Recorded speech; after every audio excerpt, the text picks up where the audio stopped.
Pretty good group going here. I'll go ahead and get us kicked off. Thanks everyone for joining today, whether you're in the onboarding process or you're already live raising.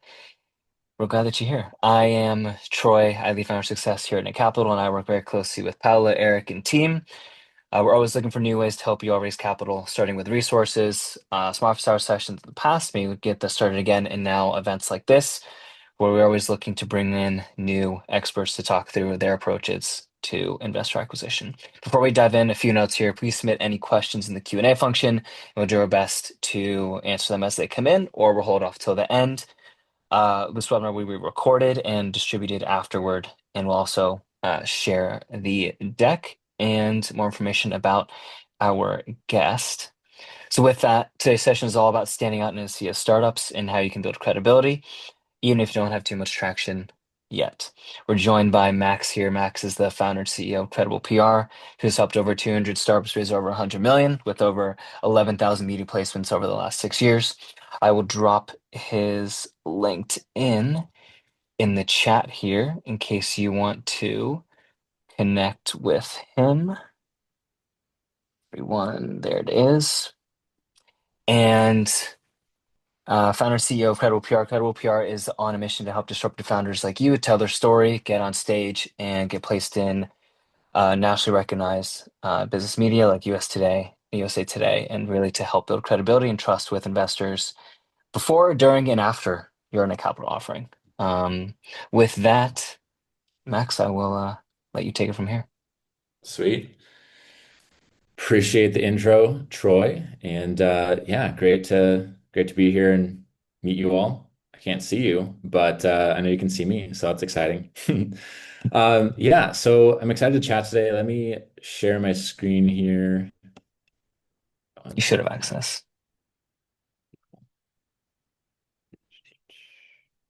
Share my screen. Let's present. Awesome. So, yeah, I mean, really the focus of today is not necessarily to talk about like how to build a crazy new offer that's going to change the whole game or a product that's going to, be the next unicorn AI exit, but it's more about like let's build a presence that's really going to separate you guys because, as you know, being a startup, no matter what industry you're in, is competitive to say the least. And so it's like, what's the one thing that you can really do to differentiate yourself? It's typically going to be your story and the way that you show up. And so I'm excited to talk a little bit about this and hopefully, you guys get some value nuggets and something that will help you, differentiate yourselves.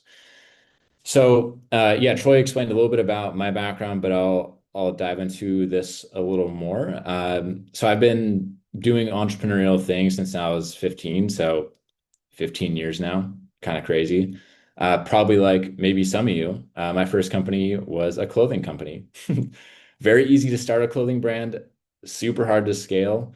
I ran a couple of them, and you know, while it was like really fun and I really enjoyed like designing products and buying products, like no matter how awesome I thought all this stuff was, like nobody else really cared because it's like I never spent time investing into my story, my brand, like nobody knew who I was. So it's like I couldn't really expect my stuff to sell.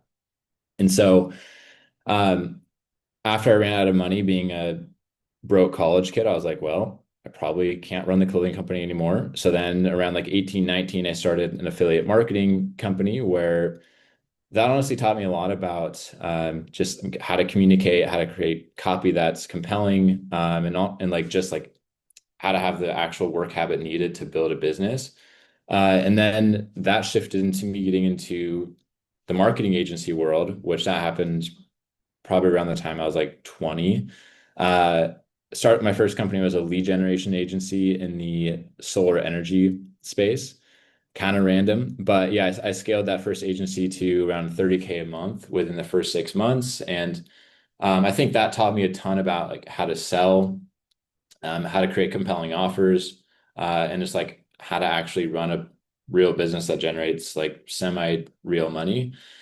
Uh, and so like that's really what led me to my bigger opportunities, which in 2020 I got invited to partner on a PR company, which was called Establish. Some of you may or may not have heard of it.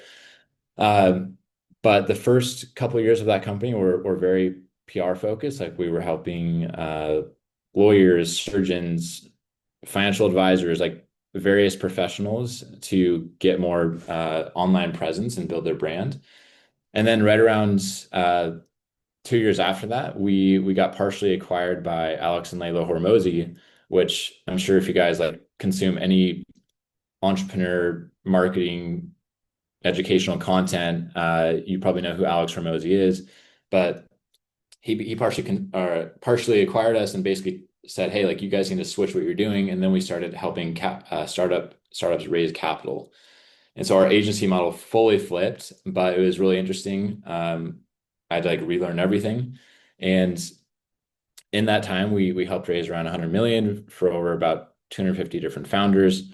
Um, and I think through all of this, like one major lesson stood out, especially for all the startups that were successful versus the ones that weren't, was that the founders that win are the ones with not necessarily the ones with the best product or the best offer, but the ones with the most belief or, strength behind their story, right?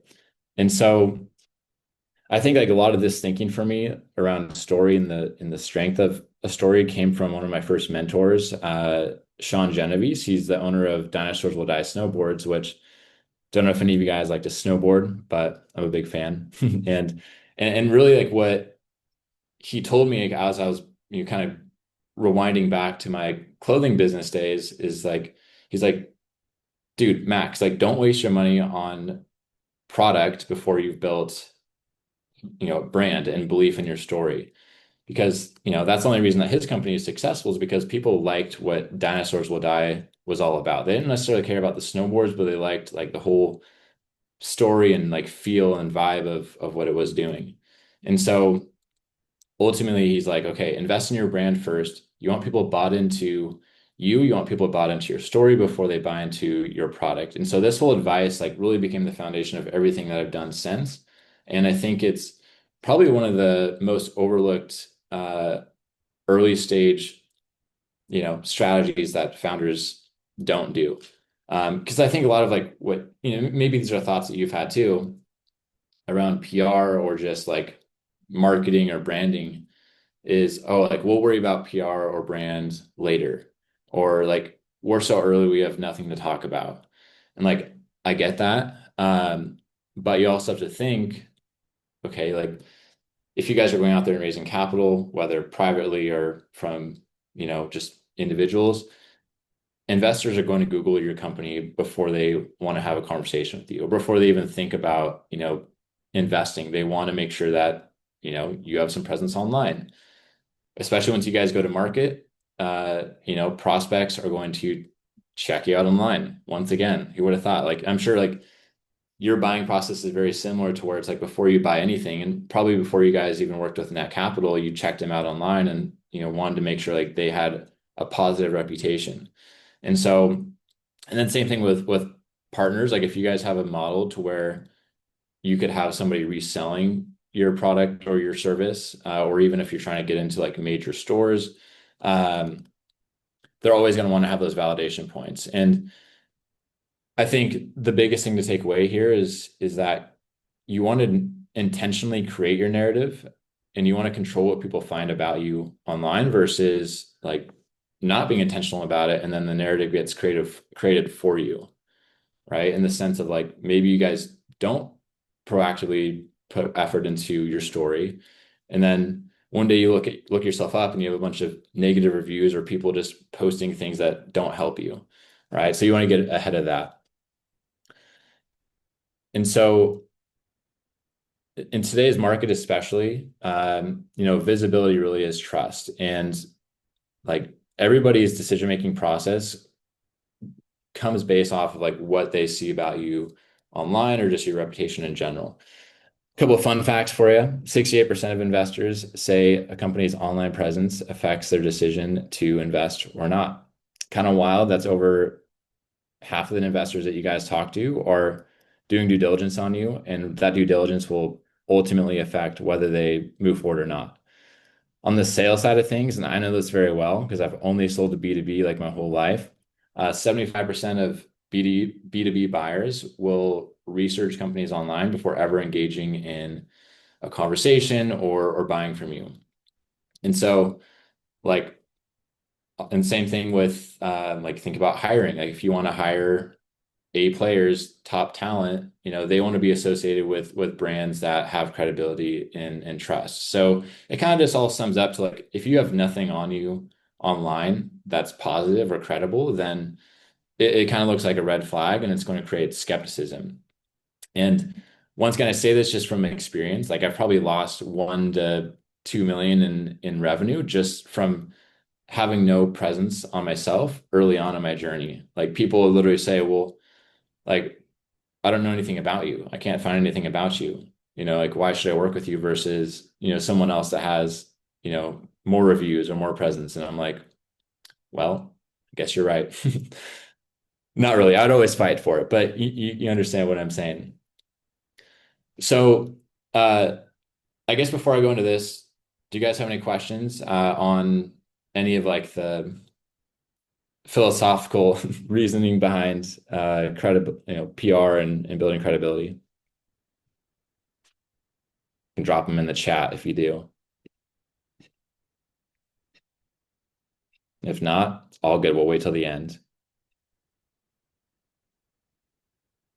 Sweet. Let's keep pushing on. So there are definitely some things you guys can do to, build credibility without having to pay for it.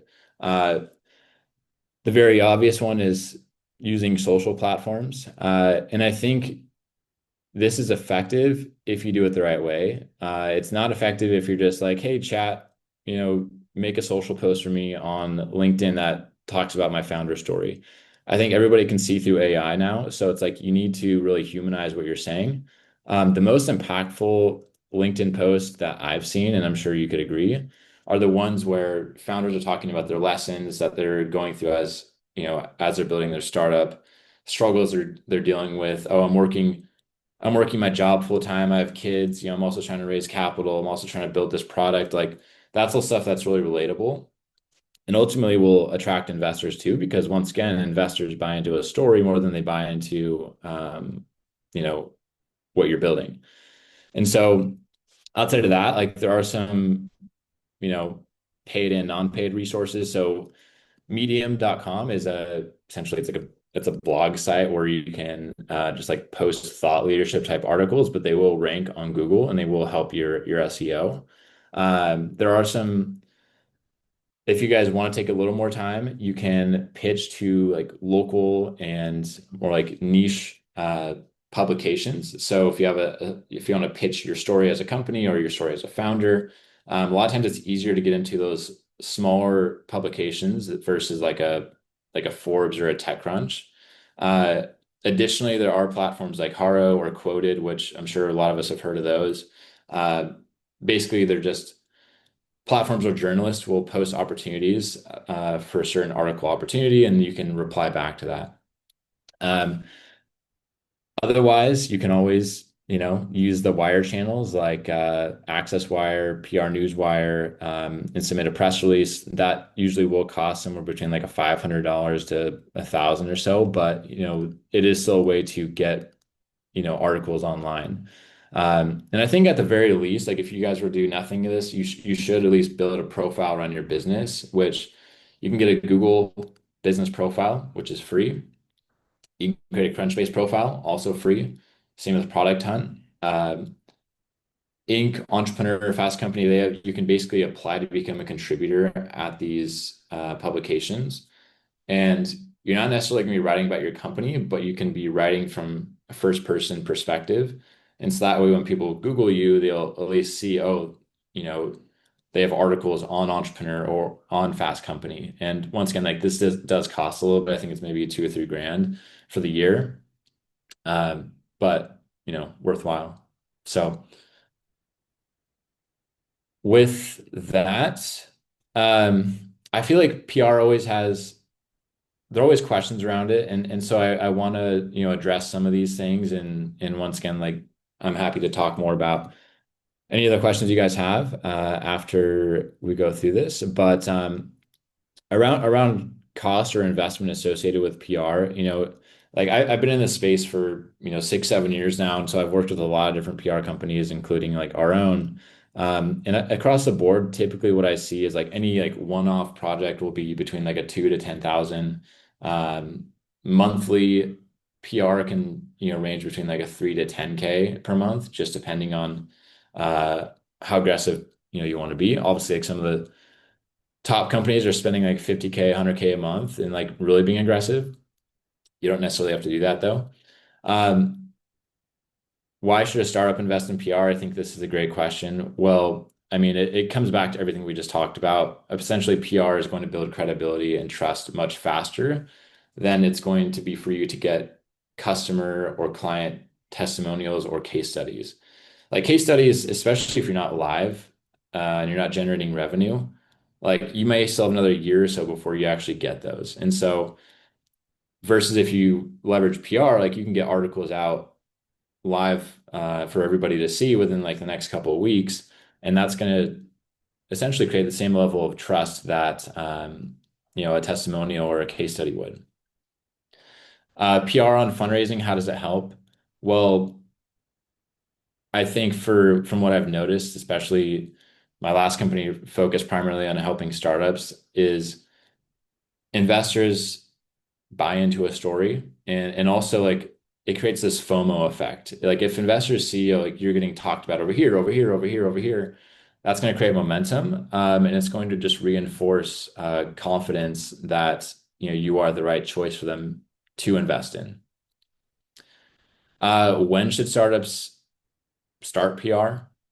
I do. I mean, obviously, I'm slightly biased, but even if I take the bias out, like I do think starting PR before fundraising is really smart.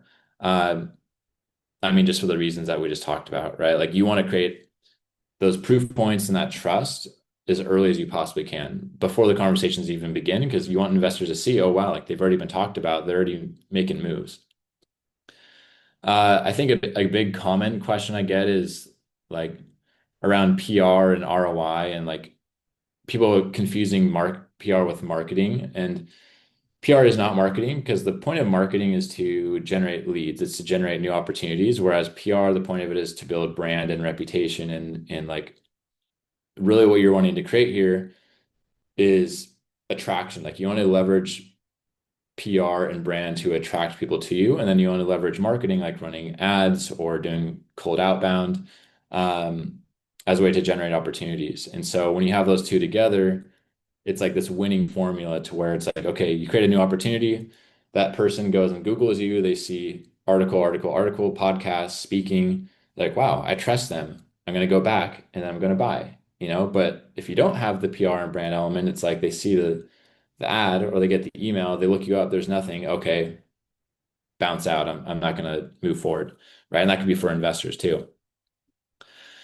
And then last one, how is PR success measured for startups? I think I don't want to like just keep saying the same thing, but essentially it's very simply SEO, in Google, and as well as AI. Like people are using AI search to make decisions. So like articles will show up on AI and they'll also show up on Google. Um, I've had a good amount of people like actually get hit up by investors or by funds to not only raise capital via an article that they saw. I've even had like probably 3 different people that fully exited their companies because of all the press that they got and like the FOMO that it created for that buyer. Then of course it's going to create some more inbound interest. So like you're going to attract uh, interest whether from investors or potential customers. So there are various opportunities that can happen. That's for sure. Couple case studies for you guys. So this is Chris Thompson. He's one of my clients. We worked with him for a couple of years. He has a company called Sober Sidekick. Essentially, it's a accountability app and platform for those that are trying to stay sober, right? And what we did for him is we got him featured in various different publications on a monthly basis. And what that did is that it actually got him an invite to speak on TEDx. That TEDx talk kind of changed the game for him. Like he got over 3 million views within like 5 months. Obviously, I know this says 8 months, but he got those initial views pretty quickly. Um, and from that, like his investor replies started increasing pretty drastically. His app went viral. Like if you go back and look at this talk and like all the comments, basically everybody's talking about like how awesome Sober Sidekick is. And he also raised over $2 million. I wouldn't say that was attributed fully from the TEDx talk, but from an accumulation of the PR and the outreach, plus the TEDx talk that happened. And so once again, I think the lesson here is people they invest in stories. Another one, which I think is awesome, is one of my good friends, Rain. She's actually like, my wife's best friend, but as long as I've known her for the last almost 6 years, she's worked at Amazon, and she got pregnant. When she was pregnant, she got laid off. Uh, During this time, she's like, I'm going to start a skincare business because she's always been, excited about skincare. Um, the business grew pretty fast. And recently she actually just posted her story, like talking about how she got laid off and how she started this business and it's been growing. And from this, she got reached out to by an investor who, like now of which they're in serious talks about, getting her probably pre-seed round of funding done. Um, she also got reached out to by an editor at Business Insider, which is this message over here, who wants to do an article on her. Like totally organic. Like these are just, opportunities that came from her telling her story. And once again, this is totally free for her to do. Like she didn't pay me, but like she just posted her story. And that's where once again, like she didn't talk about her skincare company really at all and like what it does. Like she linked it at the bottom, but it was really just like, hey, her story is powerful, and that created momentum for her. So I think that's awesome and something that I think we can all do here. And so, I mean, after growing and scaling multiple companies and selling the last one, I think I've really realized that, although every market's competitive, it's your story that's going to differentiate you. And that's why like I'm so passionate about PR and building brands and like why I've built, two PR companies now. And so like my goal here is really to like if we work together or just like in general, right? My goal is to help craft a story that's going to build clarity and really separate you from others in the space. And ultimately like build visibility and credibility with investors and prospects and position you in a way to where you're attracting business versus chasing it. Because I think a lot of founders like they never really build that presence and they're always in like hunting mode versus in like, hey, I'm attracting business because we're so well known. And so just to sum this up for you guys, you know, this is not, meant to be a pitch by any means. It's more so just meant to be like, hey, I'm a resource for you if you want to talk about um, you know, marketing, copy, investor strategy, PR. Even if you want me to like introduce you to some of my competitors, I'm happy to do it. There's a lot of people I know that could be helpful for you. Or if you do want to build a PR strategy together, that fits where you're at. Let's do it. So with that, I have my email down here, max@crediblepr.com. Troy can also drop my Calendly link in case you do want to chat. Uh, but yeah, it's been awesome chatting with you guys, and let's dive into some questions if you have any. Awesome, Max. Thanks so much for that.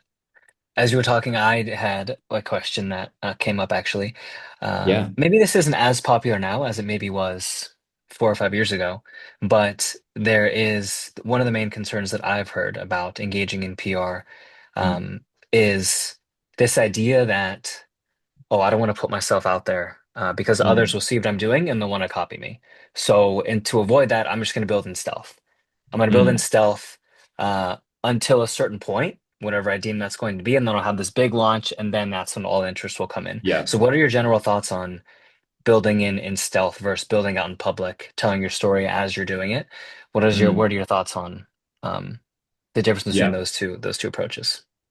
For sure. I think it just comes back to, what we were talking about as far as st it's the story that builds belief. It's not the product or the idea necessarily. Because I mean, dude, there's so many good ideas out there. There's so many founders that are very smart and have incredible backgrounds and something that probably really could change the space that they're in. But I mean, there's so many founders that claim to be the best. There's so many founders that claim to have something that no one else has. And it's like just think that's BS at this point. They don't really believe it. So um, that's where when you're stealth, it's not necessarily about like doing PR around the company. You don't even need to talk about the company at all, honestly. Like you could talk about you and your team and like the mission, the vision, your why, the market that you see in the problem you see in the market, and the gap you're trying to fill. I think like those are more important topics, anyways. Like just to really be positioned as a thought leader versus doing this whole profile on your company. Like, 'cause yeah, that stuff will come later, but initially it's like people buy into people. So let's just focus on the people involved in the company first, and then let's focus on the product in the company later.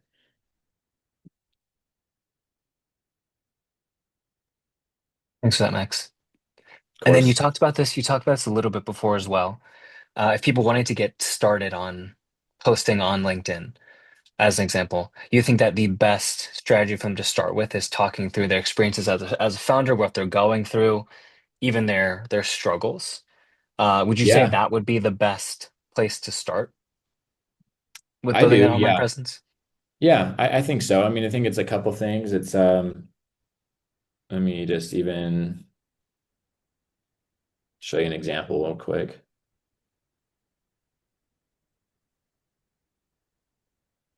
Yeah, I mean something really simple that everybody can do. So I mean, this is just looking at myself, right? Like you can go and create a Google business profile, like, and this is more so for the business, but you can create a business Google business profile so that way when people Google your company, like they see this right away. You can also create different business profiles, like once again, like Inc. magazine, a LinkedIn page, Clutch for reviews. I don't know if I do better Business Bureau because if you're not started yet, like you don't want people just to be leaving reviews for no reason. But yeah, I think otherwise, LinkedIn for sure is a great tool. There's so many founders and so many investors on there and like that's a place where you're going to get the most access to all of them at one time. But the goal should be like, okay, how can I create a post around my story that's going to um, make people think, or it's going to inspire them, and and then from there, like hopefully you can get some traction on it, have it go like even semi-viral, like getting a couple hundred likes, like then it'll start getting seen by other people outside of your network. And that's just a consistency game. Like you're probably gonna kind of suck at it. Like I'm honestly still not even that great at LinkedIn. But like it's something if you're consistent at, do it a couple times a week, you'll get better for sure. Like you'll feel more comfortable just sharing your voice and not trying to sound so perfect all the time. And you did And I mention think if that there's one thing, you go. oh, sorry, I was gonna say, like, if there's one thing that I regret from like, previous businesses is not sharing the journey and documenting the journey. I think that's something like uh, even if nobody responds to what you're saying, like at least documenting it, I think is really interesting for yourself to look back and look at, okay, wow, like I was posting content or videos, or just social posts years and years ago, and we were like at this point, and like look how far we've come, in this last couple of years. I think it's really, really fun. Yeah, I was going to say that's exactly what I was going to ask about is uh, starting first posting on LinkedIn, not getting many likes. How would you recommend that people deal with those feelings of, oh, well, no one's seeing me anyway, so why am I even posting on LinkedIn? Other hacks or things you recommend, like asking friends to like and comment, like how would you recommend that people deal with that for those feelings Well, when posting? yeah, yeah, for sure. I mean, it's valid. It's like that feeling of rejection, that feeling of nobody cares about what I'm doing, and that's not necessarily the case. There's just also a lot of noise everywhere. And so I think it's where it comes back to consistency and like having this mindset of, I'm going to be consistent regardless of what the results are on these posts. Like I'm just going to post it and I'm not going to look at it. I'm going to go like do other stuff. And like I mean, even like some of the top content creators out there, like in the business world, they still have posts that flop, every now and again too. It's just part of it. But I think I would also focus on, or I'd look at like what are some of what are people doing that are getting traction on their posts? Like, is there a certain way that they're formatting their posts? Like I think starting with a question is always good. Something that creates something to think about, or something that like it's a one-line sentence. It creates curiosity. There's a dot dot dot, down space, like you structure it in a certain way to where it's like it makes people want to keep reading it. And it's because you don't want to just post stuff that makes you look good. You want to post stuff that's relatable. Um, and talking about your journey is usually one of the best ways to do that. So, but I think if nothing else from what I said, at least look at what other people are doing that are getting a lot of traction consistently. And kind of like an artist, like you sort of replicate what others are doing and put your own creative touch on it. Yeah, no, exactly. I think two things that I've noticed as well that works well. Number one is media. So photos of you out at a conference, out at an event. And then the second part to that is also shouting out others and tagging others. Right. So let's say like Yeah. you go to a dinner or go to a conference, tagging the people that you were with, giving people shout outs, I think also generates usually a pretty good response because of all of its positivity. But I think those could also be pretty easy ways to get started with posting Agreed. on Yeah, I think LinkedIn. if you're adding value on LinkedIn, like you're not just wanting people to interact with your stuff, but you're interacting with others. You don't need to go crazy on it and make it a full-time job, but it's like, if you're going to be on there and scrolling for 15 minutes, like stuff, comment on stuff, like Troy said, tag, collaborate with people, things like that. Awesome, Max. Seen a couple thank yous coming in, which is great. As we look For to sure. wrap up here, let's see if any of the last questions are going to come in. But in the meantime, Max, do you have any parting advice, any key takeaways that you want people to take from what you've been talking about? Any last things you want to bring up with the group? Let's see.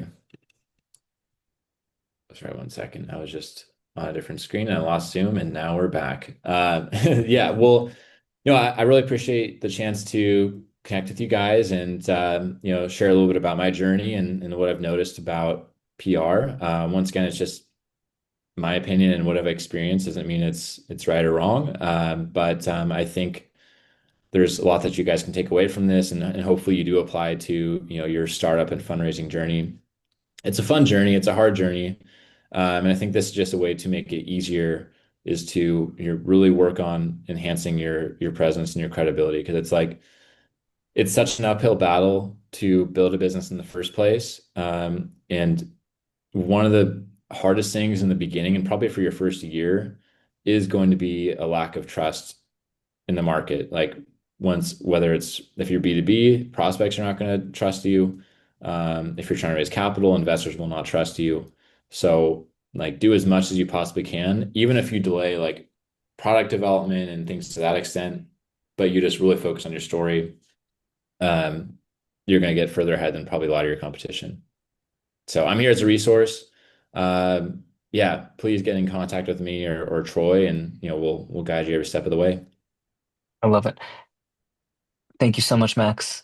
Super helpful. Lots of great takeaways here. For everyone who joined, thanks so much for joining us today. I'll send a recap email with key takeaways, share the recording, share the deck, share next steps to connect with Max as well. Actually, I'll go ahead and just do that now if you really enjoyed hearing Max talk, as I have. You're more than welcome to go ahead and book a call with him now. And I think one thing I want to point out to the group as well is Max is a part of a select group. that I've learned to call founders helping founders. So while Max is part of the Credible team, I think you should view him as a really helpful resource, as someone who can help you as you're building, as a founder himself. Multiple things that he's started, exit, a lot of different ways that Max can help you throughout your journey. So thanks, Max, for joining us today. And Of course. yeah, I'll recap everything after this and appreciate everyone for joining. Lastly, we're always looking to host these different types of events in the future. If there's a topic that you'd like for us to cover, a guest for us to bring in, definitely reach out to Paula and myself. But with that, final thanks to you, Max. You're awesome for joining. Thanks for everyone for coming today, and we'll share next our next event here soon. But thanks so much again, Max. Cool. Thanks, guys. Have a good day.